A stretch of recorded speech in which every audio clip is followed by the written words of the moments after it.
Hi, I'm Cameron and this is Lippy, and we're back for the second half of Film Flip Chapter 1.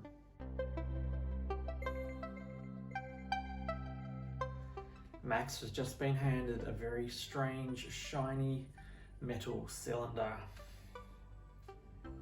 Oscar nudges my knee and stands up on his hind legs. I hold the strange metal thing down near his eyes and he sniffs at it. He frowns and shakes his head at me. Jessie laughs. "Hey Oscar," she says, "why don't you do a Splinternet search to see how old this thing is? I'll come back in a few minutes and see what you found out." As Jessie returns to her workshop, Oscar raises his eyebrows and slowly shakes his head. He doesn't even bother switching on his scanning devices. That's his way of telling me this is an extremely old object and that he already knows it was made before 2037, the year the old internet melted down. If it's older than that, there'll be no information about it on the Splinternet. Okay then, I say, if you're so sure it's too old for the Splinternet, what can we do to figure out what it is? Oscar sniffs the shiny metal thing and suddenly his eyes light up. The next thing I know, he's biting it with the edges of his metal mouth. "Oscar," I yelp, "what are you doing?" I try to pull the metal thing away from him, but it sticks to the top of his mouth. And then I realise he's done some damage to it. There's now a brown piece of plastic hanging loose at the bottom. "Oscar, let go of that." He's a good robo dog. He lets go straight away. By then, there's at least 5 centimetres of brown plastic hanging out from one side of the metal thing. It's a very strange strip of plastic. It seems to have a row of square holes cut into both edges of it. "Hey Jessie," I yell towards the workshop, "I think you'd better have another look at this thing." Jessie hurries back and joins us by the packing case. Her eyes suddenly light up like lanterns. "Careful," she cries, "don't touch that brown plastic." "Does this mean you figured out what it is?" I reply. "Yeah, but now that I can see what's inside, it's suddenly quite obvious. It's called a roll film.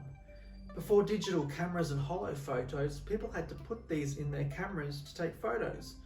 "Really? How did it work?" The brown plastic film is extremely sensitive to light. The old cameras were designed to let in just enough light to make an image on the film.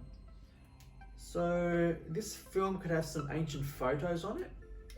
Well, yes, maybe. Except for the bit you've pulled out. The light would have ruined whatever image was on that bit of film. But hopefully the other pictures inside are still okay.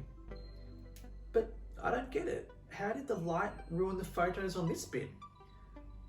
The film had to be treated with special chemicals in a very dark room to make sure the image stayed on the film.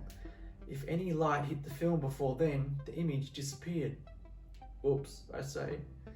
Oscar wriggles between my legs and puts his front paws over his eyes. Jessie laughs. "Don't worry, boys, you've only spoilt a few photos at most. There could be another 20 or 30 still in there. And if you hadn't pulled that bit out, I never would have recognised what this thing is." "But how did you know?" "See those little square holes on the sides of the film?" "Yeah." "I've seen them on films in the museum. As soon as I saw those, everything started to make sense." "Well," I say, "that's exciting already. Imagine if we could find out what photos are inside this thing." Jessie grins. "I was thinking that way too," she says, "but I don't like our chances. First, we'd have to find a way to stabilise the pictures inside. The chemicals we'd need for that haven't been used for about 400 years. Even if we found the chemicals, we'd still have to find a way to print the photos. They used special chemicals and paper to do that too." I look down at Oscar. "It all sounds quite complicated, but if anyone can find a way to get those pictures out of that roll, it's us, isn't it?" Oscar wags his tail and nods his head. "I like your attitude," says Jessie. "Get out there and show me what you can do."